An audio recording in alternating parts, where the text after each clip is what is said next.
गौरव, तुझी स्तुती आणि तुझी प्रशंसा आम्ही करतो. सर्व समर्थ बापा, तू जगाचा एकमात्र न्यायाधीश आहेस. देवबापा, तू एकटाच केवळ देवबापा शासक आहेस. आणि पवित्र प्रभू, तुझ्या कृपेने आणि तुझ्या दयेने देवबापा तू हे जग चालवत आहेस. आणि पवित्र परमेश्वरा, आमच्यावर तुझी विशेष कृपा आहे. तुझ्या प्रिय पुत्रामध्ये पवित्र परमेश्वरा, तू आम्हाला राखलेला आहेस.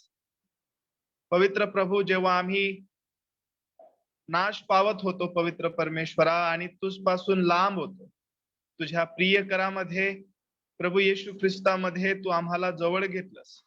त्याच्या पवित्र आणि बदली आमच्या खातर अर्पणाद्वारे प्रभू देवबापा तू आमचे अपराध आणि आमच्या पापांची क्षमा केलेली आहेस.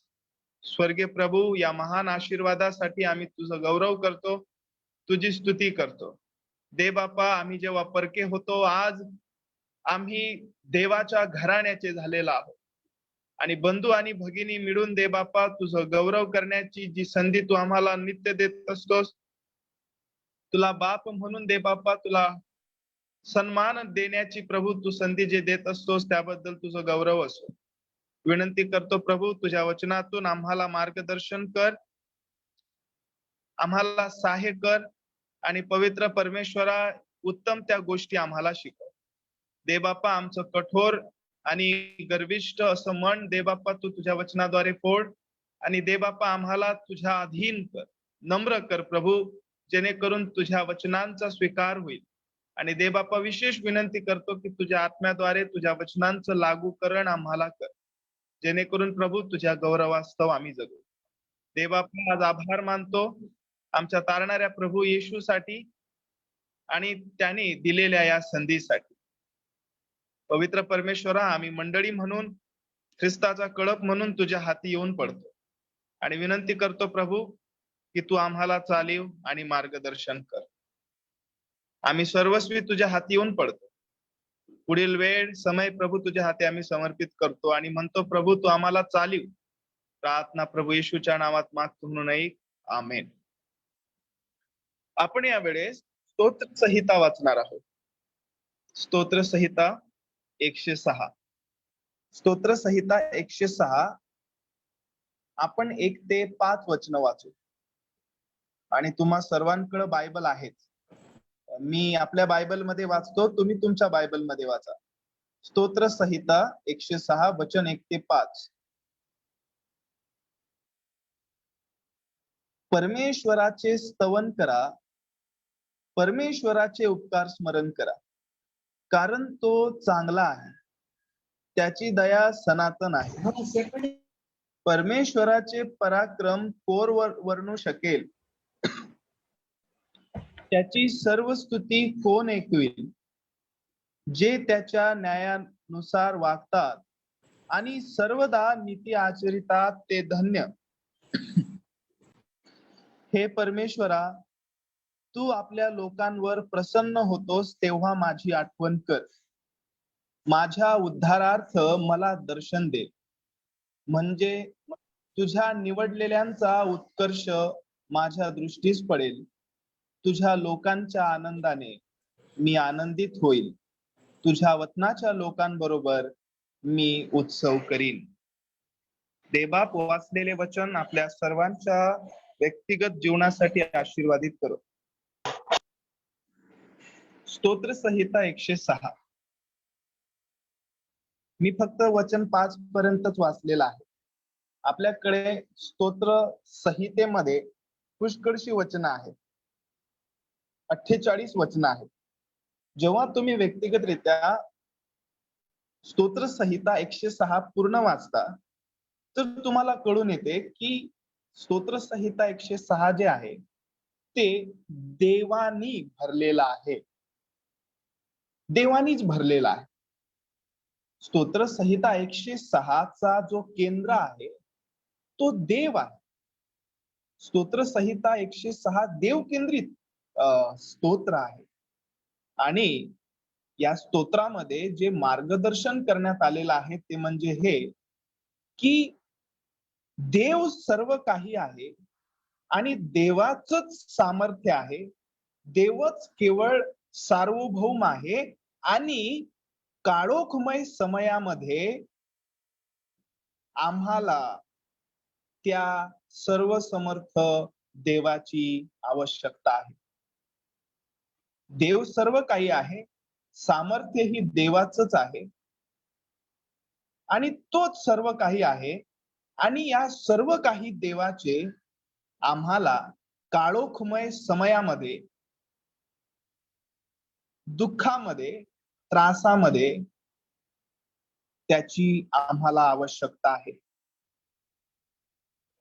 स्तोत्र संहिता 106 हे फारच स्पष्ट आम्हाला करत आहे की आम्हाला म्हणजेच विश्वासणाऱ्याला देवाची गरज आहे. देवाची फार आवश्यकता आहे. देवाच्या सहाय्यतेविना आणि देवाकडून कृपा झाल्याविना आम्ही जीवन जगू शकत नाही. देवाने आम्हावर जर करुणा केली नाही तर आम्ही श्वासही घेऊ शकणार नाही. हे फार स्पष्टरित्या आम्हाला स्तोत्र 106 मध्ये स्पष्ट करण्यात आलेलं आहे. त्याच प्रकारे स्तोत्र 106 समजण्यासाठी मला वाटतं की आपण योबामधून 2 वचन वाचावे. योबाचं पुस्तक अध्याय 1 आणि वचन 21 आणि 22 मी तुमच्यासाठी वाचतो. तुम्ही लक्ष द्या. योब अध्याय 1 वचन 21 आणि 22. तो म्हणाला, मी मातेच्या उदरातून नग्न आलो आणि तसाच जेथून नग्न आलो तेथे परत जावयाचा आहे. परमेश्वराने दिले आणि परमेश्वराने नेले, धन्य परमेश्वराचे नाव. ह्या सर्व प्रसंगात योबाच्या हातून पाप झाले नाही व अनुचित कृत्य केल्याचा आरोप त्याने देवावर केला नाही. वचन 22 शिकवित ह्या सर्व प्रसंगात म्हणजे योबाचं जीवन आम्हा सर्वांना ठाऊक आहे. त्याच्या जीवनामध्ये फारच दुःखद अशा घटना त्याने आपल्या डोळ्यांनी पाहिलेल्या आहेत आणि अनुभवलेल्या आहेत. त्यांनी फारच दुःख आपल्या डोळ्यांनी पाहिले आणि अनुभवले सुद्धा आहेत. आणि अशा प्रसंगामध्ये तो म्हणतो, परमेश्वराचे नाव धन्य. त्यांनी देवाविरुद्ध कुरकुर केली नाही आणि देवाला आरोप त्यांनी लावला नाही. योबाची जी स्थिती आहे आपण जर पाहतो तर या स्थितीमध्ये आम्हाला देवाला गौरवावं, देवाचा धन्यवाद करावा, देवाची स्तुती करावी असं काहीही शिकायला भेटत नाही. बरोबर की नाही? देवाला दंडवत घालण्याजोगे जगिक दृष्टिकोनाने असं काहीही दिसत नाही. जर जगिक दृष्टिकोनाने तुम्ही योबाचं जीवन पाहता किंवा स्तोत्र 106 वाचता तर देवाला दंडवत घालावं किंवा त्याला आराधना द्यावी असं काहीही दिसत नाही जगिक दृष्टिकोनाने. पण योग अध्याय 1 आणि वचन 22 मध्ये, वचन 21 मध्ये हे स्पष्ट करत आहे की this is the heart of believer. विश्वासणाऱ्याचं हेच हृदय आहे. विश्वासणारा in every circumstances of his life, ते कितीही काळोखमय असतील, सर्कमस्टान्सेस घटना ह्या कितीही काळोखमय आणि दुःख असतील तरी तो म्हणतो धन्य परमेश्वराचे नाव. हे विश्वासणाऱ्याचं हृदय आहे. पण अनेकदा असं होतं की आम्ही देव कोण आहे हे विसरतो आणि आम्ही कोण आहे हे विसरतो. जेव्हा मनुष्य देव कोण आहे यावर दुर्लक्ष करतो, ते विसरतो, तर नेहमी आम्ही आमची स्थिती सुद्धा विसरतो. म्हणून आम्ही खरंच कोण आहो हे समजण्यासाठी आम्हाला देव कोण आहे हे समजणं आवश्यक आहे. आणि पवित्र शास्त्र शिकवित की माणूस जो आहे तो फारच अशक्त आहे. फारच दुबळा आहे, फारच कमकुवत आहे, फारच सीमित आहे. आणि या कमकुवत, सीमित आणि नश्वर माणसाला देवाची गरज आहे. देवाची गरज आहे. आणि जेव्हा विश्वासणाऱ्याला हे जाणीव होते की देव हा खरंच देव आहे, तर वचन 4 नुसार अशा प्रकारे म्हटलेलं आहे. स्तोत्रकर्ता काय म्हणतो पहा. हे परमेश्वरा, तू आपल्या लोकांवर प्रसन्न होतोस तेव्हा माझी आठवण कर. प्रियांनो, देवानी आमची आठवण करावी हे फार गरजेचं आहे. फार गरजेचं आहे, फार महत्वाचं आहे. कारण की आम्ही फार लहान आहोत आणि देव फार महान आहे. आम्ही खूपच पापी असे आहोत आणि देव फारच पवित्र आहे. आम्ही फारच गर्विष्ठ लोकांपैकी आहोत आणि तो फारच लीन आहे. आम्ही स्वार्थी आहोत आणि देव प्रेमळ आहे. आम्हाला प्रभूला प्रार्थना करण्याची गरज आहे. त्याला म्हणण्याची गरज आहे की प्रभू, माझी आठवण कर, माझी आठवण कर. कारण प्रियांनो, जर देवानी आमची आठवण केली नाही तर आम्ही नष्ट होऊन जाऊ, आम्ही संपून जाऊ. म्हणून देवाने आमची आठवण करणं फार गरजेचं आहे, फार गरजेचं आहे. आणि प्रियांनो पहा, ही त्याची कृपा आहे, हे त्याचंच चांगुलपण आहे की आम्ही त्याच्या ठायी जगतो आहोत, त्याच्या ठायी जगतो आहोत. देवाची आठवण करा की तो काय आहे, त्याला विसरून जाऊ नका. तो आहे तसा पवित्र शास्त्रामध्ये सार्वभौम देव, सर्वच गोष्टींवर नियंत्रण करणारा असा देव, त्याची आम्हाला आठवण करणं गरजेचं आहे. त्याला आम्ही विसरता कामा नये. आम्ही प्रभूला प्रार्थना करावी की तू करार जपणाऱ्या देवा, आमची आठवण कर. हे विश्वसनीय प्रभू, आमची आठवण कर. कारण की त्यांनी जर आमची आठवण केली नाही प्रियांनो, तर आम्ही नष्ट होऊन जाऊ, आम्ही नाश होऊ. म्हणून प्रभू चरणी आम्हाला ही प्रार्थना करणं आवश्यक आहे. परमेश्वराचे स्तवन करा, उपकार स्मरण करीत त्याच्या जवळ या, कारण तो फार चांगला आहे आणि ही त्याची दया आहे की आम्ही त्याच्या ठायी जगत आहोत, वागत आहोत आणि आहोत. आपण एक गीत गाऊन प्रभूची स्तुती करणार आहोत. ख्रिस्त राजाची सुवार्ता हे गीत आपण गाऊ आणि प्रभूची स्तुती करू.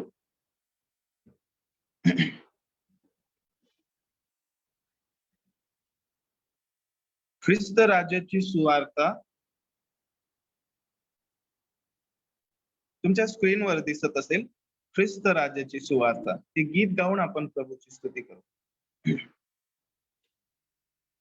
ख्रिस्त राजाची सुवार्ता या जगा सांगालता. हालेलुया, हालेलुया, गौरवे गरजाल का. ख्रिस्त राजाची सुवार्ता या जगा सांगाल का. हालेलुया, हालेलुया, गौरवे गरजाल का. घ्याविना हाती टाळ मृदुंग, आडवा प्रेमे होनी दंग. घ्याविना हाती टाळ मृदुंग, आडवा प्रेमे होनी दंग. त्या प्रभूचा थोर महिमा गाऊनी दावाल का. हालेलुया, हालेलुया, गौरवे गरजाल का. ख्रिस्त राजाची सुवार्ता या जगा सांगाल का? हालेलुया हालेलुया, कौरवे गरजाल का? संकटे येता जो करी साता, येई धावनी दे जनी हात. संकटे येता जो करी साथ, येई धावनी दे जनी हात. त्या प्रभु प्रेम अंतरी ठेवा. हालेलुया हालेलुया, गौरवे गरजाल का? ख्रिस्त राजाची सुवार्ता या जगा सांगाल का? हालेलुया हालेलुया, गौरवे गरजाल का? दाविली प्रीती त्यागुनी प्राण, जिंकिले वेगे मृत्यू सैतान. दाविली प्रीती त्यागुनी प्राण, जिंकिले वेगे मृत्यू सैतान. तो जगाचा तारणारा ख्रिस्त हा सांगाल का? हालेलुया हालेलुया, गौरवे गरजाल का? ख्रिस्त राजाची सुवार्ता या जगा सांगाल का? हालेलुया हालेलुया, गौरवे गरजाल का? या अहो कष्टी या भाराक्रांत, घ्या विसावा घ्या सौख्य नितांत. या अहो कष्टी या भाराक्रांत, घ्या विसावा घ्या सौख्य नितांत. दीन बंधू या जगाचा ख्रिस्त हा सांगाल का? हालेलुया हालेलुया, गौरवे गरजाल का? ख्रिस्त राजाची सुवार्ता या जगा सांगाल का? हालेलुया हालेलुया, गौरवे गरजाल का? स्तुती सन्मान आणि गौरव या गीताद्वारे मिळो. आपण यावेळेस प्रार्थना करणार आहोत येणाऱ्या पवित्र वचनासाठी आणि विश्वासणाऱ्यांसाठी, देवाच्या लोकांसाठी. आणि आपण पाहतो आज प्रभुवार आहे आणि वेगवेगळ्या जागेवर प्रभूचे लोक मिळून प्रभूचा गौरव करीत आहेत. आम्ही देवाची मंडळी त्याच्या हाती समर्पित करू, त्याला धन्यवाद आणि त्याला आदर देऊ. आपण प्रार्थना करणार आहोत, तर मी विनंती करेल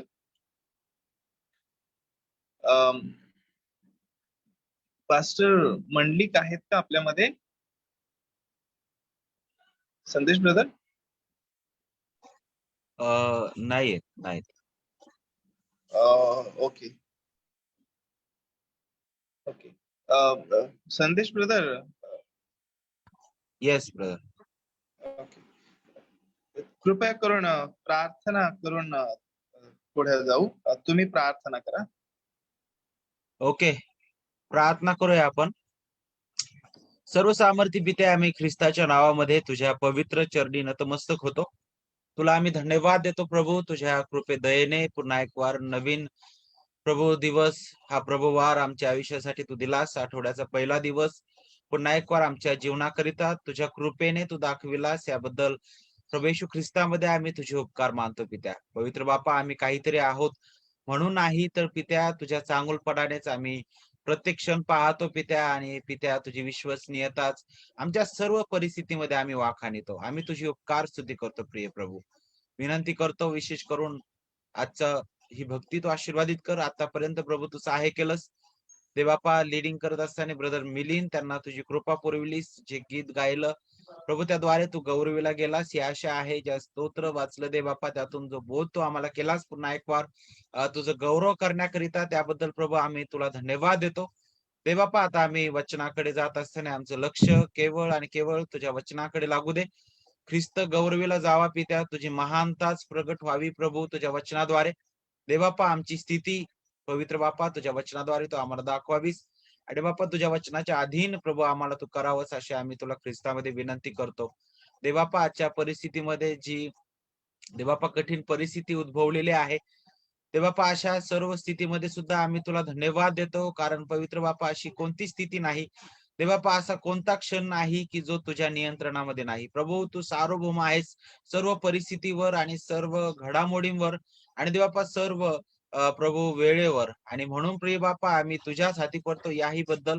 आणि दे बापा, तुलाच गौरवितो आणि हीच विनंती करतो, तुझ्यापासून मिळणारं धैर्य, तुझी कृपा दया तो आम्हाला पुरेव.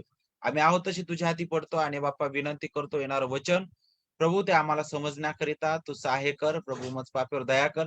तुझ्या वचनाचं योग्य उलगडा करण्याकरिता सहाय्य कर. आणि पित्या, केवळ तुझं गौरव व्हावा असं तो हो दे. आम्ही आहोत तशी तुझ्या हाती पडतो. सर्व प्रियजन जे आजारी आहेत त्यांच्याकरिता विनंती करतो, आरोग्य तू दे. गेलेला आठवडा आमच्या जीवनासाठी आशीर्वादाचा केलास, येणारा आठवडा आशीर्वादाचा असू दे. धन्यवाद तुला देत प्रभू येशूच्या प्रेमळ आणि गोड नावामध्ये ही प्रार्थना मागतो, म्हणून तो आहे. आमेन.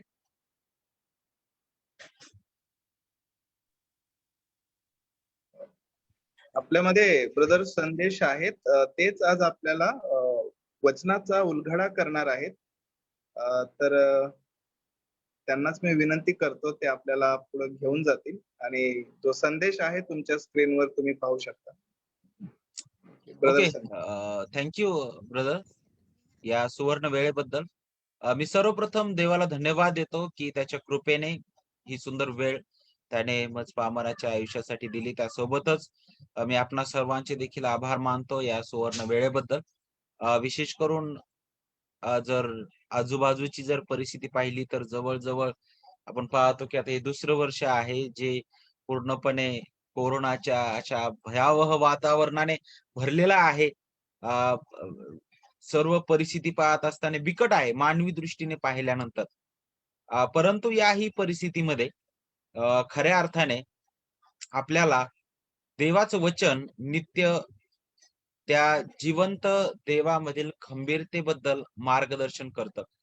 आणि विशेष करून आजचा जो आपला विषय आहे तो अशाच प्रकारचा आहे, ख्रिस्ती जीवनामधील खंबीरता. आणि ख्रिस्ती जीवनामधील खंबीरतेबद्दल विचार करत असताना पुष्कळ वेळा मी असा विचार करत होतो की नेमकं सर्व परिस्थिती पाहत असताना अनेक वेळा अनेक ख्रिस्ती म्हणवणारे लोक जे आहेत ते फार निराशेने आणि फार वेगळ्या दृष्टीने या परिस्थितीकडे पाहत आहेत. आणि या परिस्थितीकडे पाहून ते देवाबद्दल सुद्धा फार वेगळ्या दृष्टीने विचार करत आहेत.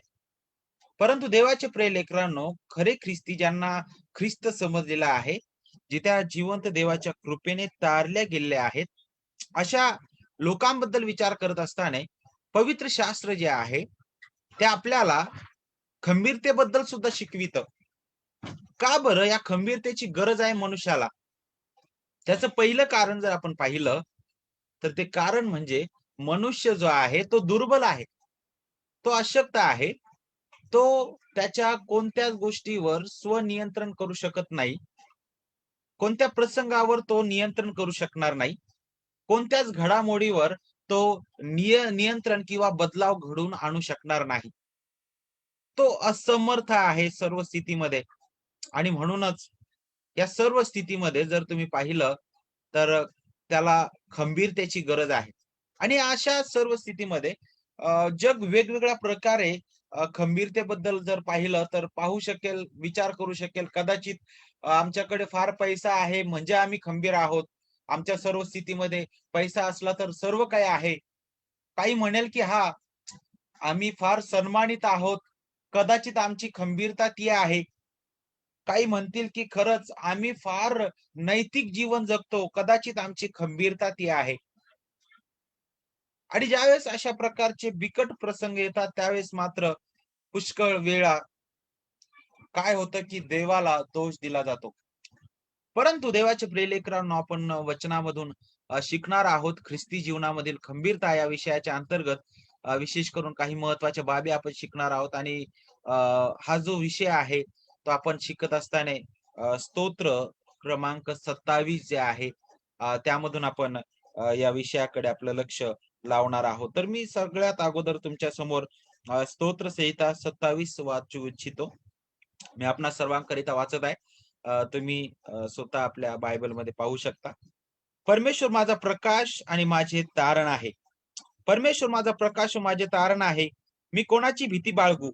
परमेश्वर माझ्या जीवाचा दुर्ग आहे. मी कोणाचे भय धरू? दुष्कर्मी म्हणजे माझे शत्रू व द्वेष्टे हे माझे मांस खाऊन टाकण्यास जेव्हा माझ्यावर चढाई करून आले, तेव्हा तेच ठेच लागून पडले. सैन्याने माझ्या पुढे ठाणे दिले तरी माझे हृदय कचरणार नाही. माझ्या पुढे युद्ध प्रसंग ओढवला तरीही मी हिंमत धरून राहीन. परमेश्वराजवळ मी एक वरदान मागितले, त्याच्या प्राप्तीसाठी मी झटेन. ते हे की आयुष्यभर परमेश्वराच्या घरात माझी वस्ती व्हावी. म्हणजे मी परमेश्वराचे मनोहर रूप पाहत राहीन व त्याच्या मंदिरात ध्यान करीन. कारण विपत्काली मला तो आपल्या मंडपात लपून ठेवील. मला तो आपल्या डेऱ्याच्या गुप्त स्थळी ठेवील. तो मला खडकावर उचलून ठेवील. आता सभोवतालच्या माझ्या वैऱ्यांपुढे माझे मस्तक उन्नत होईल. त्याच्या डेऱ्यात मी उत्सवपूर्वक यज्ञ करीन. मी गायन वादन करीन, परमेश्वराचे गुणगान गाईन. मी उच्च स्वराने तुझा धावा करत आहे. हे परमेश्वरा ऐक, माझ्यावर दया कर, माझी याचना ऐक, माझे दर्शन घ्या. असे तू म्हटले तेव्हा माझे हृदय तुला म्हणाले, "हे परमेश्वरा, मी तुझ्या दर्शनाला उत्सुक झालो आहे." तू आपले मुख माझ्या दृष्टीआड करू नकोस. आपल्या सेवकाला रागाने दूर घालू नकोस. तू माझे सहाय्य होत आला आहेस. हे परमेश्वरा, हे माझ्या उद्धारक देवा, माझा त्याग करू नकोस, मला सोडू नकोस. माझ्या आईबापांनी मला सोडले तरी परमेश्वर मला जवळ करील. हे परमेश्वरा, आपला मार्ग मला दाखव. लोक माझ्या पाळतीवर बसले आहेत म्हणून मला धोपट मार्गाने ने. माझ्या शत्रूंच्या इच्छेवर मला सोपवू नकोस, कारण खोटे साक्षीदार व निष्ठुरपणाचे फुत्कार टाकणारे माझ्यावर उठले आहेत. ह्या जिवंतांच्या भूमीवर परमेश्वर खात्रीने माझे कल्याण करील. परमेश्वराची प्रतीक्षा कर, खंबीर हो, हिम्मत धर, परमेश्वराचीच प्रतीक्षा कर. आमेन. आमेन. प्रभू परमेश्वर करो हे वाचले वचन आपणा सर्वांच्या जीवनाकरिता आशीर्वादित करो. ज्या प्रकारे आपला विषय आहे ख्रिस्ती जीवनामधील खंबीरता, हा विषय समजण्याकरिता सगळ्यात अगोदर आपल्याला ख्रिस्ती जीवन काय आहे हे समजणं गरजेचं आहे. आणि आपल्याला माहित आहे, आपण नेहमी ऐकत आलेलो आहोत, ख्रिस्ती जीवनाची सुरुवात मुळात ख्रिस्तापासून आहे. आणि आपल्याला हे पाहायला भेटतं की त्याची सुरुवातच मुळात कुठून आहे? केवळ आणि केवळ देवाच्या कृपेने ती एक ख्रिस्ती जीवनाची सुरुवात आहे. आणि पूर्ण ख्रिस्ती जीवन केवळ आणि केवळ देवाच्या कृपेनेच आहे. आपण जे सर्व आपल्या अपराधामध्ये मेलेले, त्या जिवंत देवापासून दुरावलेले, तो जिवंत देव, त्याच्या क्रोधाची प्रजा अशा आपण होतो. त्या अशा परिस्थितीमध्ये असताना सुद्धा त्या जिवंत देवाने आपल्याला त्या सर्व जगासोबत नाश पावण्यापासून वाचवलेला आहे. त्याच्या कृपेने आपल्याला त्याच्या प्रियपुत्रा ठाई त्याने निवडलं. त्याच्या प्रियपुत्राच्या त्या वधस्तंभावरील महान कार्याद्वारे त्याने आपल्याला हे जीवन दिलेलं आहे. ते जीवन केवळ ख्रिस्ताद्वारे, त्याच्या विनामूल्य त्या महान अनमोल कार्याद्वारे आपल्याला प्राप्त झालेला आहे. त्या ख्रिस्तामध्ये आपण नीतिमान ठरवण्यात आलेलो आहोत. त्या पित्याची आपण लेकरे म्हणून आता त्याच्या समोर येऊ शकतो. आपल्याला ख्रिस्ताच्या द्वारे त्या पित्यासमोर येऊन त्याला आपण प्रार्थना सादर करू शकतो. त्याच्या समोर येण्यास आपल्याला धैर्य आहे आणि हे केवळ ख्रिस्ताद्वारे आहे. आणि पहा, पुष्कळ वेळी असं विचार केला जातो की अरे हा ख्रिस्त लाभला म्हणजे आता माझं जीवन जे आहे पूर्ण सुख समाधाने भरलेलं आहे. आता माझ्या जीवनामध्ये कधीच वाईट प्रसंग येणार नाहीत. माझ्या जीवनामध्ये कधीच दुःख येणार नाही. माझ्या जीवनामध्ये कधीच त्रास येणार नाही. माझ्या जीवनामध्ये कधीच वेदना येणार नाहीत, कारण मी आता ख्रिस्त मला लाभलेला आहे. जणू काय ख्रिस्ताला अनेकदा लोक त्या जादूच्या कांडीसारखं करतात, नाही का? जी माझ्या हिशोबाने मला जे वाटल ते मी त्याद्वारे करेल, नाही का? अशा प्रकारे ख्रिस्ताला लोकांनी केलेलं आहे. परंतु देवाच्या प्रिय लेकरांनो, खऱ्या अर्थाने ख्रिस्ती जीवन हे नाहीये. तर ख्रिस्ती जीवन काय आहे? देवाचं वचन अगदी स्पष्ट रीतीने आपल्याला शिकवितं की ख्रिस्ती जीवन तो एक त्या फुलांचा बगीचा नाहीये. तर ख्रिस्ती जीवन जे आहे दोन प्रकारच्या मार्गाद्वारे ख्रिस्ताने प्रगट केलेला आहे. विशेष करून एक रुंद आणि अरुंद मार्ग म्हटलेला नाही का? तर ख्रिस्ती जीवन त्या अरुंद मार्गाप्रमाणे आहे, जे पूर्णपणे काटे कुसळे आणि विविध खड्डा आणि भयंकर अशी स्थिती आहे. तर कुठं चांगला रस्ता पण आहे, तर काही ठिकाणी पुष्कळ खड्डे आहेत. आणि या सर्व स्थितीमध्ये आपल्याला पाहायला भेटतं की तो रस्ता जो आहे पुढे एका शांत ठिकाणी जाऊन थांबतो. जणू काय ख्रिस्ती जीवन जे आहे अशाच प्रकारचं आहे. अनेक समस्या, त्रास, क्लेश या गोष्टीतून मनुष्य सुटलेलाच नाहीये. पुष्कळ वेळी हा त्रास, वेदना, क्लेश, आजारपण या सर्व बाबी आपल्याला कदाचित निराशा घेऊन येणाऱ्या असतात. पुष्कळ वेळा त्या आपल्याला डिस्टर्ब करतात. पुष्कळ वेळा आपल्याला त्या काय होतं की भयंकर हताश करतात. परंतु ह्या सर्व स्थितीमध्ये आपल्याला ख्रिस्ती जीवनामधील खंबीरता जी आहे ती समजणं गरजेचं आहे. आणि हे एकाच वेळेस समजत नाही. तर आपल्या जीवनामध्ये देव स्वतः त्या ख्रिस्ती जीवनातील त्या खंबीरतेकरिता त्याचीच कृपा पुरवितो. आणि म्हणूनच या विषयाकडे आपण लक्ष देत असताना पहिला जो मुद्दा आपण पाहणार आहोत तो मुद्दा आहे वेदनेतून विजयाकडे.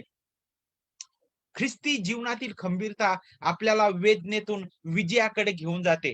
असं का बरं मी म्हणत आहे?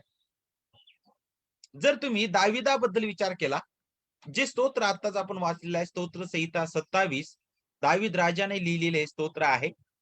आणि या स्तोत्राची जर तुम्ही पार्श्वभूमी पाहिली तर तुम्हाला पाहायला भेटल की जणू काय हे स्तोत्र असं आहे जे आपल्याला वेदनेच्या समयामधील विश्वास किंवा वेदनेच्या समयामध्ये विश्वासू राहणं त्याबद्दल मार्गदर्शन करतं.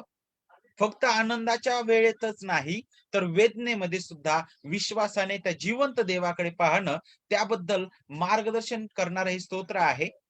आणि जर तुम्ही आता दाविदाच्या जीवनाकडे पहा, दावीद जो होता, जर त्याचं बालपण सोडलं, ज्यावेळेस तो आपल्या बापाच्या घरी होता आणि तो मेंढरं राखत होता, त्याचे ते जर दिवस तुम्ही सोडले, तर ज्यावेळी शमूएल राजा शमूएलाने ज्यावेळेस मला असं वाटतं पहिले शमूएल अध्याय 16 मध्ये दाविदाला काय केलं, राजा म्हणून गुप्त रीतीने त्याचा तैलाभंग केला.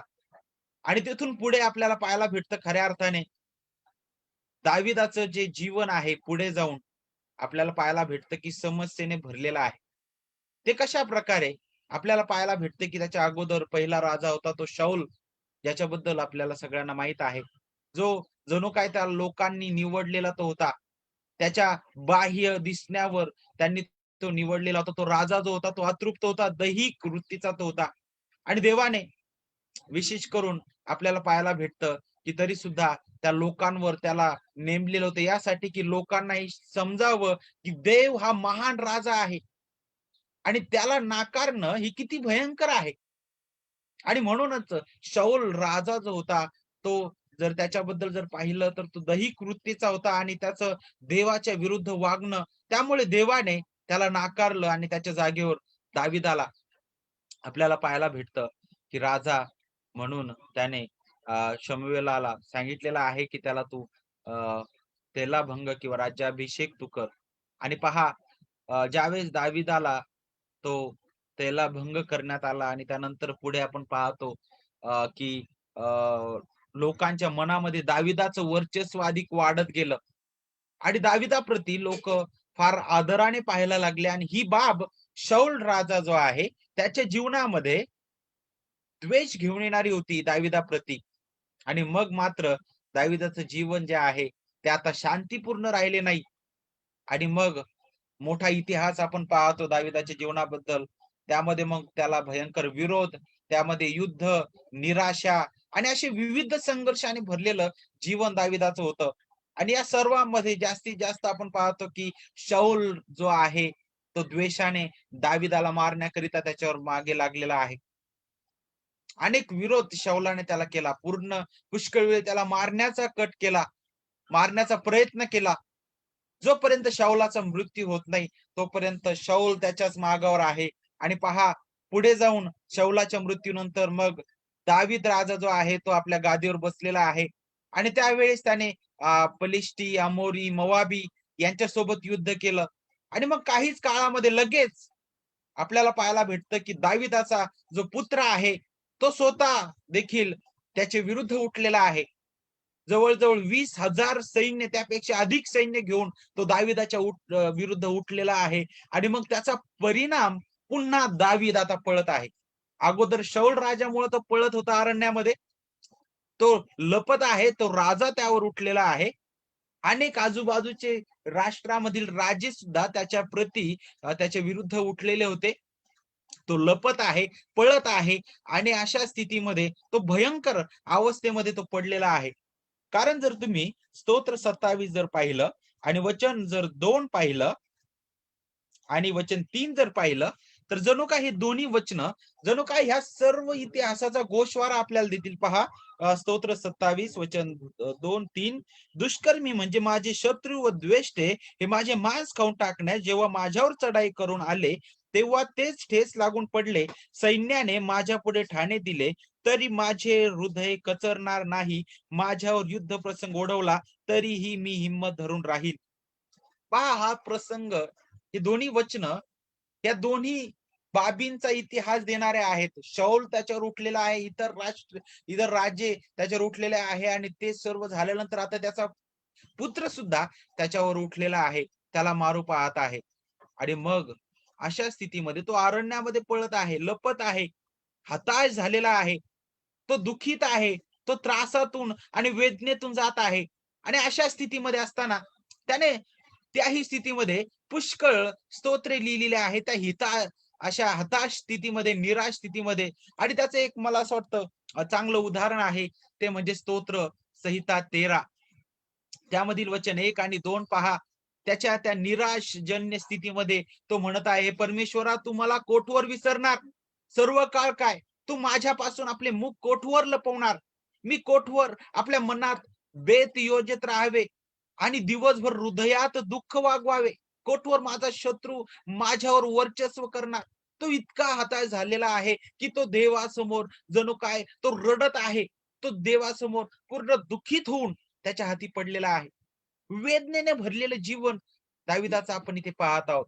परंतु याही परिस्थितीमध्ये आपण पाहतो की जणू काय हे जे स्तोत्र आहे, स्तोत्र 13 त्या ठिकाणी दावीद पूर्ण तुटलेला आपल्याला पाहायला भेटतं. आणि अशा अनेक स्तोत्रामध्ये जणू काय आपण त्याची तुटलेली स्थिती आपण पाहू शकतो त्याच्या वेदनेकडे पाहत असताना.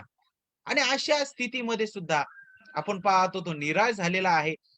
भयंकर अशी स्थिती असताना सुद्धा तो हताश झालेला आहे आणि तो देवाकडे ओरड करत आहे की किती दिवस तू कोठवर मला विसरणार म्हणे, सर्व काळ काय तू माझ्यापासून आपले मुख कोठवर लपवणार.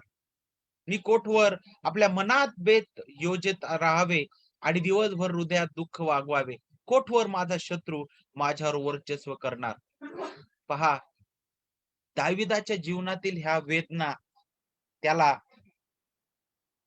ख्रिस्ती जीवनातील खंबीरतेकडे घेऊन जाणाऱ्या होत्या.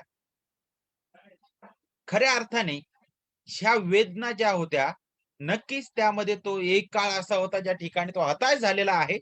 परंतु पुढे काही काळानंतर ह्या वेदनेतून तो जात असताना देवाने त्याला त्या खंबीरतेकडे घेऊन गेला. ती खंबीरता केवळ देवाच्या कृपेने आहे. आणि म्हणूनच देवाचे प्रिय लेकरांनो, जसा तो पूर्ण हृदयाने देवाकडे पाहायला लागला, त्यावेळेस त्याला ती महान आशा तो पाहत आहे. आणि ती महान आशा तो स्तोत्र 27 मध्ये प्रगट करत आहे. आणि कुठेतरी अशाच एका प्रसंगामध्ये तो पडलेला आहे. त्या वेदनेतून तो जातच आहे. परंतु त्या वेदनेत मात्र तो आता त्या हताश निराशाजन्य स्थितीमध्ये सुद्धा त्या जिवंत देवाकडे पाहत आहे. आणि ही खंबीरता कुठून आहे? काय दाविदाच्या स्वबलाने घडलं का?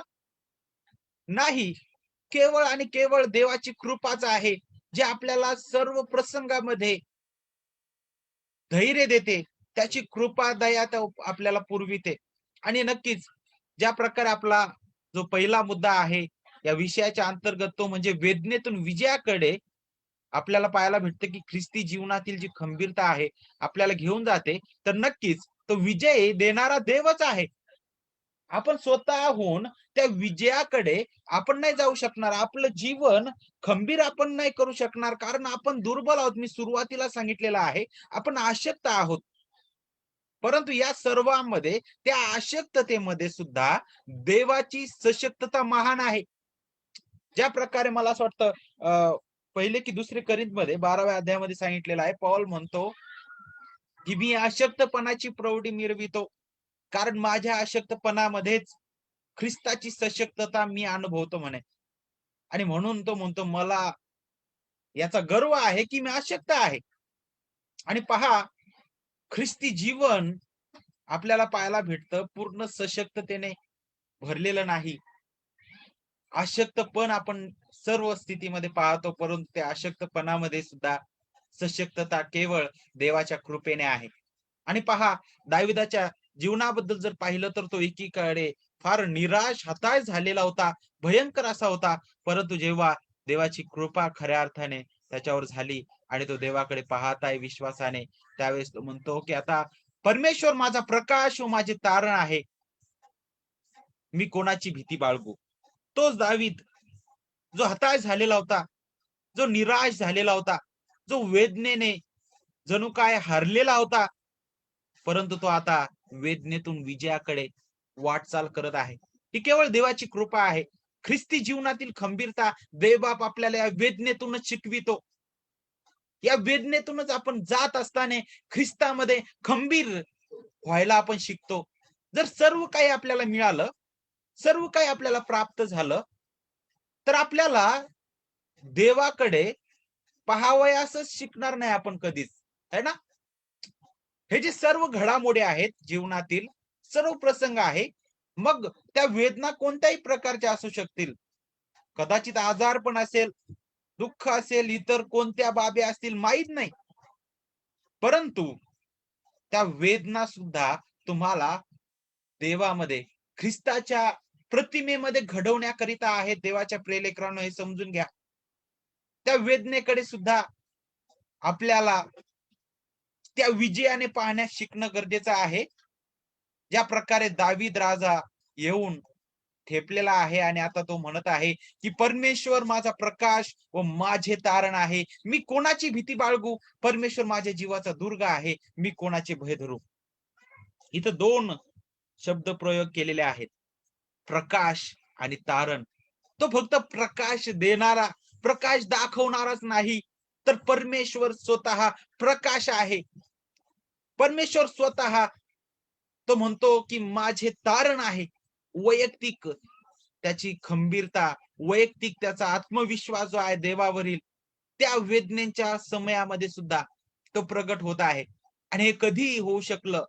देवाच्या कृपेशिवाय नाही. देवाच्या प्रिय लेकरांनो, देवाच्या कृपेशिवाय नाही. केवळ देवाच्या कृपेनेच हे आहे. जर तुम्ही प्रकाशाबद्दल जर विचार केला तर प्रकाश हा जो शब्द आहे तो आपल्याला विशेष करून हे शिकवितो की देवाचं वचन जे आहे ते प्रकाश आहे. आणि आपण जर योहान कृष्णवर्तमान 1 अध्याय आणि वचन जर 4 पाहिलं तर तिथं आपल्याला शिकवलेला आहे की तो जो शब्द आहे, जो प्रारंभी शब्द होता, शब्द देवाचा होता, शब्द देव होता. आणि वचन 4 सांगतं की त्या शब्दाठायी काय होतं म्हणे, जीवन होतं आणि ते जीवन जगाचा प्रकाश होतं. जर तुम्ही प्रकाशाबद्दल विचार केला तर प्रकाश जो आहे तो आपला अंधकार दूर करतो. प्रकाश जो आहे तो आपल्याला आपली घाण दाखवितो. प्रकाश जो आहे तो आपल्याला काय शिकवितं, खड्डा काय आहे, कुठे आहे आणि सरळ रस्ता काय आहे प्रकाश शिकवितं. आणि पहा, आपल्याला शिकायला भेटतं की मग पवित्र शास्त्र अगदी स्पष्ट रीतीने शिकवितं, देवाचं वचन आपला प्रकाश आहे, ख्रिस्त आपला प्रकाश आहे, जो आपल्याला त्या अंधकाराच्या सत्तेतून सोडविणारा, त्या पापाच्या दास्यत्वातून सोडविणारा, देवाच्या क्रोधाची प्रजा जे आपण होतो त्यापासून सोडविणारा आणि देवाच्या प्रकाशाची प्रजा करणारा तो आहे. आणि पहा, ज्या प्रकारे दावीद जो आहे तो आता हा विश्वासाने म्हणत आहे की परमेश्वर माझा प्रकाश व माझे तारण आहे. तर इथं हे दोन्ही शब्द प्रयोग जे आहेत, एकीकडे प्रकाश हा जो शब्द आहे तो आपल्याला हे शिकवितं की योग्य रीतीने मार्गदर्शन करणार. दावीद त्या प्रसंगामधून जात आहे, त्या वेदनेतून जात आहे, तरी देव जो आहे त्याला त्याही प्रसंगामध्ये योग्य दिशेने घेऊन जात आहे. त्या वेदनेतून विजयाकडे घेऊन जाणारा देव आहे. ख्रिस्ती जीवनातील खंबीरता ही पूर्णपणे देवावर निर्भर आहे. देव त्याच्या कृपेने त्याच्या लोकांना या सर्व वेदनेमध्ये खंबीर बनवितो. पहा, हा वैयक्तिक अनुभव आहे दाविदाचा. तो म्हणतो की परमेश्वर माझा प्रकाश आहे. तो म्हणतो याही अंधकाराच्या स्थितीमध्ये, याही वेदनेमध्ये तोच मला मार्ग दाखवणारा आहे, तोच मला सोडविणारा आहे. आणि खरंच आपल्या आत्मिक जीवनाबद्दल सुद्धा आपण त्याच प्रकारे विचार करतो. केवळ आणि केवळ देवाच्या कृपेने, केवळ ख्रिस्ताद्वारेच आपल्याला अनमोल तारण मिळालेलं आहे. आणि हे जे तारण देवाने आपल्याला दिलेलं आहे ते तारण आपल्याला आयुष्य आरामासाठी नाही का. आता तुम्हाला काहीच भेटणार नाही, तुम्हाला सर्व काही भेटेल. आता तुमच्या जीवनामध्ये वेदना येणार नाही. तुम्हाला आता ख्रिस्त लाभलेला आहे. आता तुम्ही श्रीमंत व्हाल, तुम्हाला सगळं काही भेटल अशाबद्दल शिकवित नाही. तर खऱ्या अर्थाने ख्रिस्तामधील तारण आपल्याला वेदनेमध्ये सुद्धा त्या विजयाकडे घेऊन जाणारा आहे, त्या जिवंत देवाकडे पाहण्यास शिकवणारा आहे. ख्रिस्तामधील ती खंबीरता आपल्याला शिकविणारा आहे. आणि म्हणूनच स्तोत्र 27 आणि वचन 1 ते 3 जर तुम्ही पाहिलं तर जणू काय तोच इतिहास प्रकट करत आहे की दाविदाचं जीवन पूर्णपणे वेदनेने भरलेलं होतं, परंतु तो खंबीरता शिकला आणि ते खंबीरता त्या वेदनेमधून जात असताना तो शिकला. म्हणून देवाच्या प्रिय लेकरांनो, वेदनेतून विजयाकडे आपल्याला ही खंबीरता घेऊन जाते.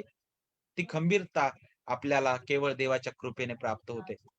दुसरा जो मुद्दा आहे आजच्या विषयाअंतर्गत तो म्हणजे ख्रिस्तामधील जीवनातील किंवा ख्रिस्ती जीवनातील ही जी खंबीरता आहे, आपली देवाप्रती उत्कंठा प्रगट करणारे आहे. जर आपण खऱ्या अर्थाने देवाच्या वचनामध्ये त्याच्या प्रिय पुत्राच्या प्रतिमेमध्ये घडविले जात आहोत, तर लक्षात घ्या, आपली देवाप्रतीची उत्कंठा सुद्धा नक्कीच वाढणार आहे. आणि त्याबद्दलच आपण जर वचन वाचलं तर पहा, वचन 4 आणि 5 काय सांगतं, परमेश्वराजवळ मी एक वरदान मागितले, त्याच्या प्राप्तीसाठी मी झटेन. ते हे की आयुष्यभर परमेश्वराच्या घरात माझी वस्ती व्हावी, म्हणजे मी परमेश्वराचे मनोहर रूप पाहत राहीन व त्याच्या मंदिरात ध्यान करीन. कारण विपत्काली मला तो आपल्या मंडपात लपवून ठेवील, मला तो आपल्या डेऱ्याच्या गुप्त स्थळी ठेवील, तो मला खडकावर उचलून ठेवील. आता इथं काही शब्द प्रयोग तुम्ही पाहू शकाल. परमेश्वराजवळ मी एक वरदान मागितले म्हणे, त्याच्या प्राप्तीसाठी मी झटेन. पहा, जणू काय ही दाविदाची प्रार्थनाच आहे. तो विनंती करत आहे, जणू काय तो प्रार्थना करत आहे. आणि पहा, इथं काय सांगितलेलं आहे की मी एक वरदान मागितलं. त्याची विनंती काय आहे की आयुष्यभर परमेश्वराच्या घरात माझी वस्ती व्हावी, म्हणजे मी परमेश्वराचे मनोहर रूप पाहत राहीन. जणू काय दावीद जो आहे तो असा विचार करत आहे. कारण त्यावेळेस जर आपण पाहिलं तर नक्कीच जो कोश आहे तो ठेवण्यात आलेला होता आणि आपण पाहतो की अ, जर जणू काही इथं त्या निवास मंडपाबद्दल सुद्धा तो विचार करत असावा कदाचित, किंवा त्या मंदिराबद्दल सुद्धा तो विचार करत असावा आणि भौतिक रीतीने त्याचा विचार करत असताना तो म्हणत कदाचित हा विचार करत असावा की हा जग किती भयंकर वेदनेने भरलेला आहे. या जगामध्ये जर पाहिलं तर पूर्ण जग विरोधी आहे. परंतु या सर्व स्थितीमध्ये जणू काय देवाच्या केवळ पंखाखालीच आपल्याला आश्रय आहे. जसं स्तोत्र संहितेमध्ये सांगितलेलं आहे की त्याच्या पंखाखाली आपल्याला आश्रय आहे, नाही का? जणू काय एखादं घर आहे आणि तुम्ही ज्यावेळेस घरामध्ये जाता, त्या घरामध्ये गेल्यानंतर तुम्हाला एक खात्री असते, ती म्हणजे मी सुरक्षित आहे. तशाच प्रकारे जणू काय दावीद जो आहे तो त्या देवाच्या समक्षतेमधील त्या सुरक्षतेची तो तो विचार करत आहे. तो म्हणतो की या जगामध्ये पूर्णपणे ह्या वेदनेने भरलेलं जीवन असताना सुद्धा जर देवाच्या सानिध्यामध्ये मी आहे, तर ती सानिध्यामध्ये तो म्हणतो की जणू काय फार आनंद आहे. जणू काही इथं सांगितलं की परमेश्वराच्या घरात माझी वस्ती व्हावी. स्तोत्र 23 आणि वचन 6 मध्ये जसं सांगितलं की मी सर्व काळ त्याच्या घरात चिरकाल राहीन. ती महान खात्री आहे विश्वासणाऱ्यांची. नक्कीच मग याचा अर्थ की त्याला खात्री नव्हती का त्याच्या सार्वकालिक जीवनाची? नक्कीच होती. परंतु इथं ज्यावेळेस तो म्हणत आहे की परमेश्वराच्या घरात माझी वस्ती व्हावी आयुष्यभर, त्याच्या मंदिरात मी ध्यान करीन. आणि पहा पुढे काय सांगितलं की तो मला आपल्या डेऱ्याच्या गुप्त स्थळी ठेवील. हा दाविदाचा देवाप्रती असणारा जो आत्मविश्वास आहे तो प्रगट करतो. आणि दुसरी बाब, ही वचन जे आहे देवाप्रती त्याची जी उत्कंठा आहे ती प्रगट करणारे आहे. त्या वेदनेमध्ये त्याची जी खंबीरता आहे ते आपल्याला आता देवाप्रती अधिक उत्कंठा प्रगट करणारे आहे. आणि तो म्हणतो की ह्या ज्या वेदना आहेत, ह्या सभोवतालच्या ज्या बाबी आहेत, या सगळ्यांपेक्षा प्रभू महान आहे. तो सर्वश्रेष्ठ आहे. त्याच्या पंखाखाली मला आश्रय आहे. जणू काय त्याचं सत्य मला ढाल आणि कवच आहे. म्हणून जरी ह्या सर्व वेदना मला दिसत आहेत, तरी त्या वेदना मला विजयाकडे घेऊन जाणार आहेत. का बरं? तो मला खडकावर उचलून ठेवील. सुरक्षा त्याच्यापासून आहे. वचन 8 आणि 9 आणि 10. माझे दर्शन घ्या असे तू म्हटले, तेव्हा माझे हृदय तुला म्हणाले, परमेश्वरा मी तुझ्या दर्शनाला उत्सुक झालो आहे. पहा, दाविदाची उत्कंठा, तुझ्या दर्शनाला उत्सुक झालो आहे. ख्रिस्ती जीवनातील खंबीरता तुम्हाला अधिक देवाप्रती उत्सुक करते. त्याच्या वचनाप्रतीची तहान भूक अधिक वाढविते. ख्रिस्ताची कृपा आणि ख्रिस्ताबद्दलचं प्रेम अधिक शिकण्याकरिता ते सहायता करते. वचन 9, तो आपले मुख माझ्या दृष्टीआड करू नकोस, आपल्या सेवकाला रागाने दूर घालू नकोस. तू माझे सहाय्य होत आला आहेस. हे माझ्या उद्धारक देवा, माझा त्याग करू नकोस, मला सोडू नकोस. माझ्या आईबापांनी मला सोडले तरी परमेश्वर मला जवळ करेल. किती सुंदर या ठिकाणी आपण पाहतो की दाविदाचा आत्मविश्वास आहे. त्याची उत्कंठा पहा किती महान, किती प्रगट होत आहे. तो म्हणतो की देवाचं प्रेम, देवाचं सानिध्य आणि देवाची सुरक्षितता ती या जगातील कोणताच व्यक्ती देऊ शकणार नाही. त्यापेक्षा कितीतरी पटीने अधिक आहे. एक वेळेस माझी आई, बाप ते सुद्धा मला सोडतील, परंतु देव मला जवळ करेल. आणि हेच शब्द तुम्हाला वेदनेतून विजयाकडे घेऊन जाणारे आहे. ख्रिस्ती जीवनातील खंबीरता शिकविणारे आहेत. आणि म्हणूनच देवाच्या प्रिय लेकरांनो, पहिली बाब आपण शिकलेलो आहे. वेदनेतून विजयाकडे ख्रिस्ती जीवनातील खंबीरता घेऊन जाते. दुसरी बाब आपण पाहिलेला आहे की ते आपल्याला देवाप्रती उत्कंठा निर्माण करते. आणि पहा, नक्कीच त्या खंबीरतेकरिता आपल्याला देवावर अवलंबून राहायला सुद्धा शिकणं गरजेचं आहे. देवाकडे प्रार्थना करणं गरजेचं आहे. आणि तीच प्रार्थना इथे दावीद जो आहे तो करत आहे. वचन 11 ते 14 मध्ये पहा, हे परमेश्वर आपला मार्ग मला दाखव. का बरं पौल अशा प्रकारे दावीद असं बोलत आहे? हे परमेश्वरा, आपला मार्ग मला दाखव. ह्या वेदनेमध्ये सुद्धा, अशा बिकट प्रसंगामध्ये सुद्धा प्रभू आम्हाला तुझ्याकडे पाहायला शिकव. जणू काय दाविदाची ही जी प्रार्थना आहे, जणू काय त्याचं त्या जिवंत देवावरील जणू काय तो आत्मविश्वास प्रगट करत आहे. पहा, लोक माझ्या पाळतीवर बसले आहेत म्हणून मला धोपट मार्गाने ने. जणू काय अशा प्रकारे दाखवलेलं आहे.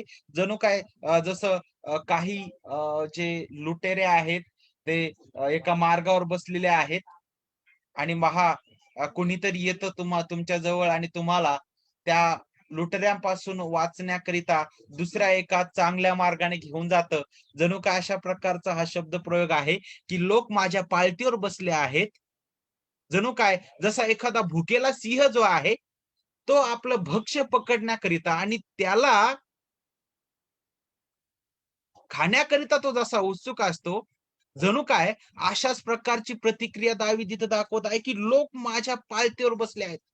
दाविदाचं जीवन अशा प्रकारे भरलेलं होतं की जणू काय हे लोक त्या रीतीने त्याला पूर्णपणे मारण्याचाच प्रयत्न करत होते.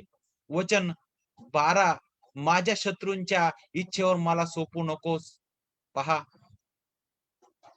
प्रार्थना आहे खंबीरतेकरिता. ख्रिस्ती जीवनातील खंबीरतेकरिता आपल्याला प्रार्थना करणं गरजेचं आहे. याही प्रसंगी केवळ आणि केवळ आपण देवावर अवलंबून राहतो. प्रार्थनेची गरज आहे आपल्याला त्या वेदनेतून जात असताना. प्रार्थना म्हणजे आपल्याला त्या वेदनेतून देवा बाहेर काढीलच यासाठी नाही, तर ती प्रार्थना काय आहे, त्या वेदनेमध्ये सुद्धा विजयी जीवन जगण्याकरिता आणि देवावर विश्वास ठेवण्याकरिता मार्गदर्शन करते. प्रार्थना म्हणजे देवाला बदलवणं नाही, तर प्रार्थना म्हणजे मी स्वतःला बदलवत आहे, माझे विचार बदलत आहे. प्रार्थना म्हणजे मी देवावर साम्राज्य चालवतो नाही, तर प्रार्थना म्हणजे मी देव जो महान राजा आहे त्याच्या अधीन होत आहे, मी त्यावर अवलंबून होत आहे. आणि दावीद तेच करत आहे. त्या वेदनेतून बाहेर निघण्याकरिता तो प्रार्थना करत आहे. हे परमेश्वर आपला मार्ग मला दाखव. ह्या एका लाईन मध्ये तुम्हाला ख्रिस्ती जीवनातील खंबीरता शिकायला भेटल. देवच आहे तो वेदनेमध्ये सुद्धा तुम्हाला त्याच्याशी विश्वसनीय राहायला शिकवितो. आपण आपल्या स्वतःच्या बलाने, पराक्रमाने वेदनेमध्ये विश्वसनीय राहू शकणार नाही. याही स्थितीमध्ये ख्रिस्ताची कृपाच आपल्याला पुरेशी आहे. आपल्या अशक्तपणामध्ये, दुर्बलतेमध्ये, वेदनेमध्ये, सर्व स्थितीमध्ये केवळ आणि केवळ ख्रिस्ताची कृपा आपल्याला पुरेशी आहे. तो आपल्याला या स्थितीमध्ये धोपट मार्गाने नेतो. आणि पहा, पुढे वचन 13, या जिवंतांच्या भूमीवर परमेश्वर खात्रीने माझे कल्याण करील. जणू काय आता तो स्वतःला त्याद्वारे जणू काय उपदेशच करत आहे. ह्या जिवंतांच्या भूमीवर परमेश्वर खात्रीने माझे कल्याण करील. तो प्रार्थना करत आहे विश्वासाने प्रभूकडे की प्रभू मला तो आपला मार्ग दाखव. आणि पहा, तो आता स्वतःच्या मनाला म्हणत आहे, या जिवंतांच्या भूमीवर परमेश्वर माझे कल्याण करील. याचा अर्थ असा नाही की त्याला वेदनेतून तो बाहेर काढील. नाही, या वेदनेमध्ये सुद्धा देवाचे विजयीपण शिकण्यास तो मला सहाय्य करेल. आणि तो पहा काय म्हणतो, परमेश्वराची प्रतीक्षा कर, खंबीर हो, हिम्मत धर, परमेश्वराचीच प्रतीक्षा कर. हे शब्द आपल्याला ख्रिस्ती जीवनातील खंबीरता शिकवितील. परमेश्वराची प्रतीक्षा करायला शिका देवाच्या प्रिय लेकरांनो. आपल्या फक्त चांगल्याच प्रसंगात नाही, तर आपल्या जीवनातील सर्व घडामोडीमध्ये परमेश्वराची प्रतीक्षा करायला शिका. खंबीर व्हा, हिंमत धरा, प्रभूच्या हाती पडा सर्व स्थितीमध्ये. पहा आता या वातावरणाबद्दल जर पाहिलं तर अनेक विश्वासणारे प्रियजन आजारी आहेत. अनेक प्रियजन प्रभूमध्ये विसावा पावलेले आहेत. भयंकर भयावह स्थिती आहे सगळीकडे. पूर्ण जग हताश आहे. परंतु विश्वासणाऱ्या नात्याने परमेश्वराची प्रतीक्षा करा. खंबीर व्हा, हिंमत धरा, परमेश्वराची प्रतीक्षा करा. याही स्थितीबद्दल देवाला गौरव असो. ज्या घडामोडी घडतात त्या सर्व घडामोडी देवाच्याच गौरवास्तव आहे. आज मी जिवंत आहे, देवाला गौरव. उद्या कदाचित मी जिवंत नसेल तरीही देवाला गौरव. देव सर्व गोष्टींवर सार्वभौम महान पराक्रमी प्रभू आहे. आणि ख्रिस्ती जीवनातील खंबीरता आपल्याला हे शिकविते की फक्त सुखातच नाही तर दुःखात सुद्धा आनंद करावा. आणि पहा,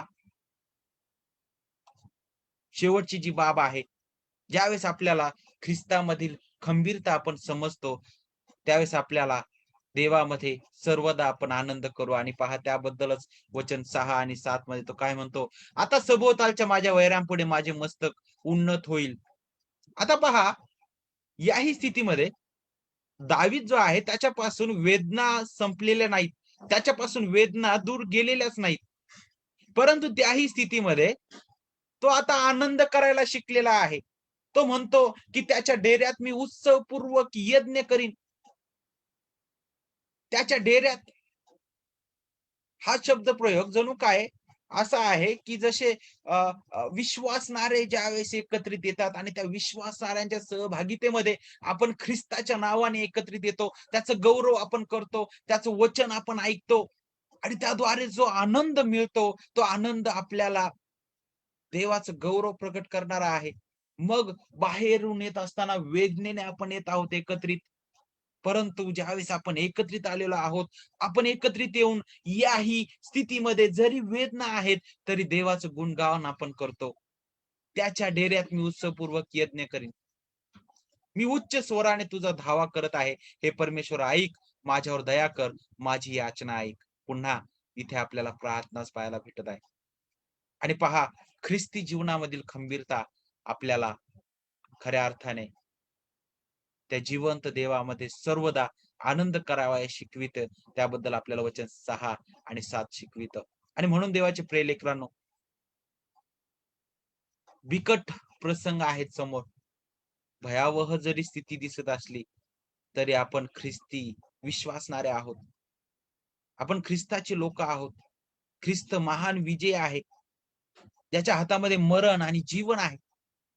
त्याच्याशिवाय आपल्या श्वासाला कोणीच हात लावू शकत नाही. आणि म्हणूनच लक्षात घ्या, आपलं जगणं ख्रिस्ताकरिता आहे. आपलं सर्व घडामोडी ख्रिस्ताकरिता आहे. आणि मग नक्कीच आपला शेवटचा श्वास सुद्धा ख्रिस्ताकरिताच असला पाहिजे. आणि नक्कीच ख्रिस्ती जीवनातील खंबीरता आपल्याला सर्व प्रसंगी त्या ख्रिस्ताकडे पाहण्यास शिकविते आणि वेदनेतून विजयाकडे ते घेऊन जाते. देवाप्रती उत्कंठा वाढविते, ती देवावर अवलंबून राहावयास शिकविते. आणि म्हणूनच आपण प्रार्थना करूया की प्रभू आम्हाला तू ती खंबीरता शिकव. आम्हाला याही प्रसंगामध्ये खंबीर तू कर सर्व स्थितीमध्ये, आणि सर्व स्थितीमध्ये आनंद करावयास तो आम्हाला शिकव. प्रभू आपणा सर्वांना या वचनाद्वारे आशीर्वादित करो. आणि खऱ्या अर्थाने सर्व प्रसंग केवळ देवाच्या नियंत्रणामध्ये आहे. तो सार्वभौम महान पराक्रमी प्रभू आहे. आणि म्हणून देवाचे प्रिय लेकरांनो, सर्व स्थितीमध्ये त्याला गौरव देण्यास शिका. कारण माझं जीवन त्याच्या कृपेने आहे. मी जगतो केवळ त्याच्या कृपेने आहे. त्याची इच्छा, जे आयुष्य त्याने दिलेलं आहे ते आयुष्य मी जगेल. ज्या दिवशी त्याची इच्छा आहे त्या दिवशी मला जग सोडावं लागेल, तरी सुद्धा त्याच्या गौरवास्तव ते आहे. परंतु या सर्व प्रसंगामध्ये खंबीरतेकरिता देवाकडे मागा. प्रभू तुम्हा सर्वांना आशीर्वादित करो. मी समोरील वेळ आजचे आपले जे लीडर आहेत ब्रदर मिलिंद त्यांच्या हाती सुपूर्द करतो. थँक्यू. थँक्यू ब्रदर संदेश. प्रभू येशू ख्रिस्तामध्ये आम्ही तुमचे मनापासून आभार मानतो. देवाचे पवित्र वचन खरंच फारच शांती देणारे आहेत आणि त्या शांतीचा अनुभव पुन्हा एकदा आम्ही पवित्र देवाच्या वचनातून केलेला आहे. मी यावेळेस पुन्हा एकदा तुमचे आभार मानतो ख्रिस्तामध्ये आणि जो पुढील वेळ आहे मी मंगेश सरांच्या हाती देईल. मंगेश सर आपल्याला पुढं मार्गदर्शन करतील. Mangesh sir. Yes, good afternoon. सलाम सर्वांना. सलाम. आवाज येतोय का? आवाज येतोय? Yes sir. सलाम सर. Okay okay. सलाम सलाम. आज करून आज मातृदिन आहे आणि त्या मातृदिनाच्या शुभेच्छा मी सर्व मातांना देऊ इच्छितो, सर्व स्त्रियांना देऊ इच्छितो ज्यांचं अंतःकरण जे मातृप्रेमाने भरलेला आहे आणि ज्या खरोखरच्या माता आहेत आणि ज्यांचं अंतःकरण मातृप्रेमाने भरलेलं आहे. ह्यावेळेस मी काही वचन वाचू इच्छितो.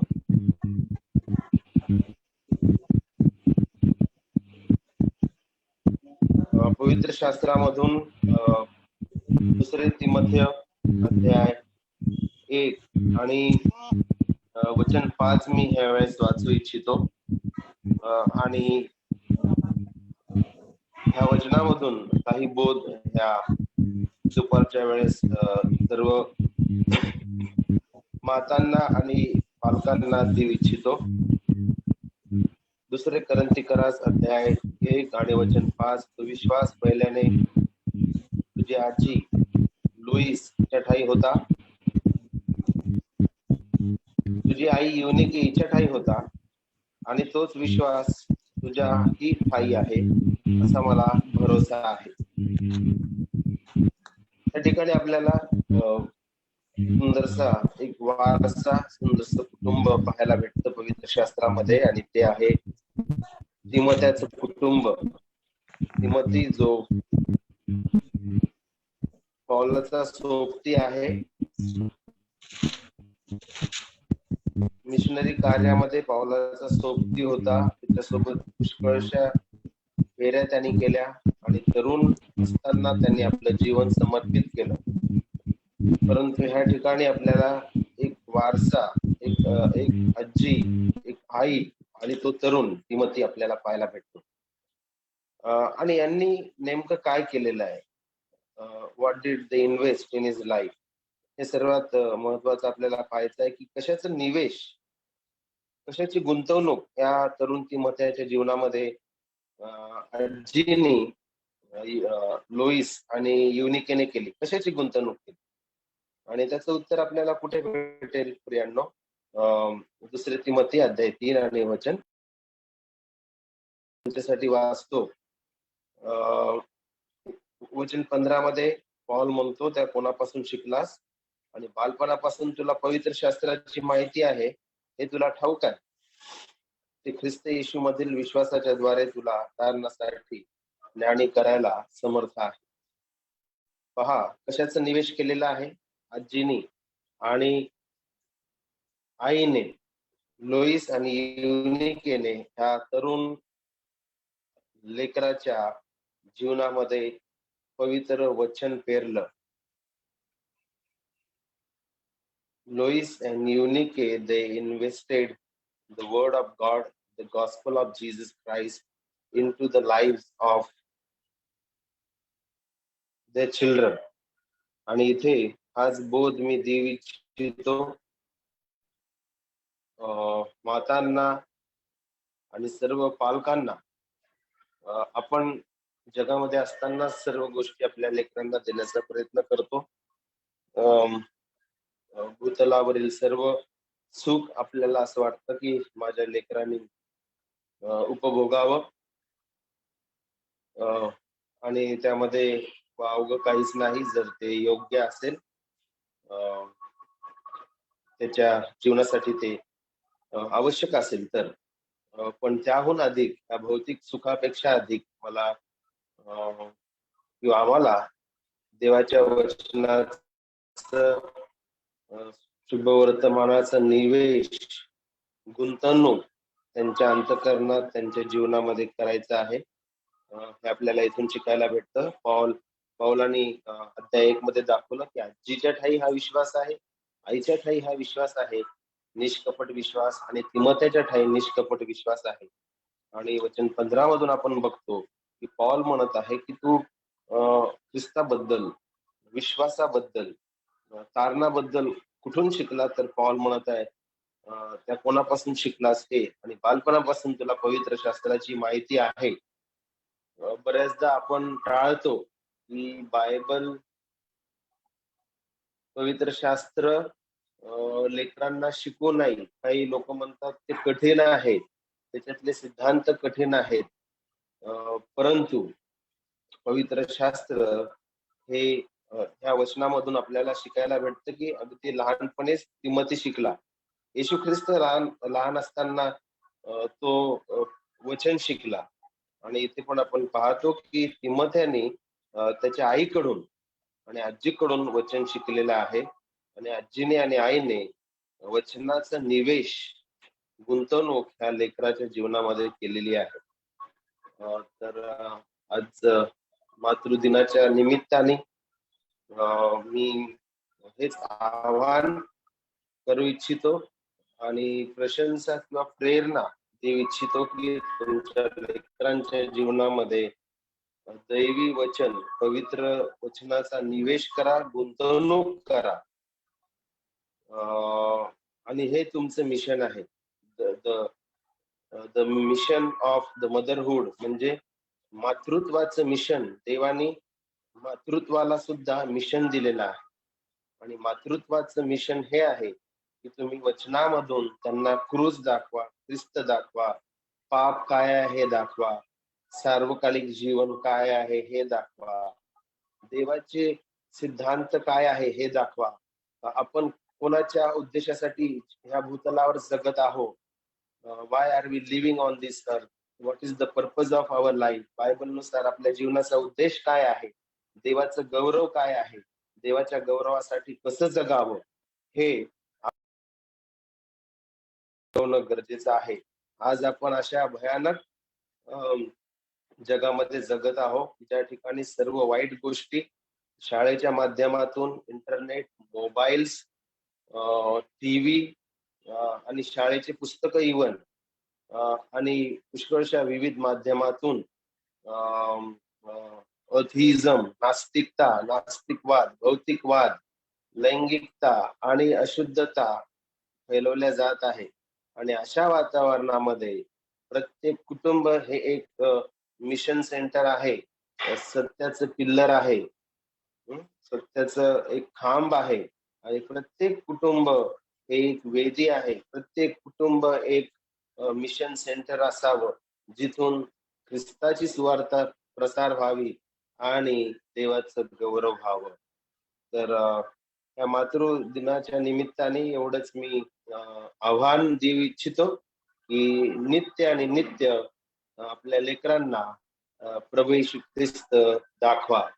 जर प्रभू येशू ख्रिस्त त्यांना कळाला तर सर्वकालिक जीवनाचे ते वाटेकरी होतील. आणि जे नित्य आपल्या लेकरांना सुवार्ता, प्रार्थना, बायबल वाचन यामध्ये घेऊन चाललेले आहे, तर त्यांचं मी हार्दिक अभिनंदन करतो. आणि जे ह्यापासून लांब आहे त्यासाठी हे आव्हान आहे की आपण आपल्या लेकरांना अशा इतक्या बिझी स्केड्यूल मध्ये सुद्धा अत्यंत शहरी भागामध्ये असलेला जो वेळापत्रक आहे, धावपळीचं जीवन असं असताना सुद्धा आपण देवाचं वचन त्यांना शिकवावं. आणि हेच एक यशस्वी मातृत्व किंवा यशस्वी पालकत्व असेल आपल्यासाठी. ते इंजिनियर झाले, डॉक्टर झाले, ते चंद्रावर गेले, हो, जगाच्या दृष्टिकोनातून ते यशस्वी असू शकतं, पण येशू ख्रिस्ताच्या दृष्टिकोनातून त्यांच्या जीवनामध्ये निवेश करणं देवाच्या वचनाचं हेच जे आहे. प्रभू आपल्याला कृपा पुरो आणि आपल्याला शक्ती दे हे पालकत्व पूर्ण करण्यासाठी. आणि हे पालकत्व त्याच्या कृपेने आपण पूर्ण करतो आणि त्याच्या गौरवास्तव आपण पूर्ण करतो. प्रभूचे आभार मानतो आणि यावेळेस सर्वांचे आभार मानतो की अम्माजी आणि रेमोसाठी तुम्ही प्रार्थना करत आहात आणि झटत आहात, श्रम करत आहात. परमेश्वर तुम्हा सर्वांना आशीर्वाद करो.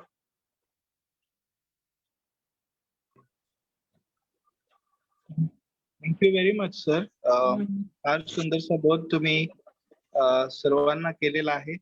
नक्कीच हा बोध आपल्या प्रत्येकाच्या जीवनासाठी लाभाचा ठरेल.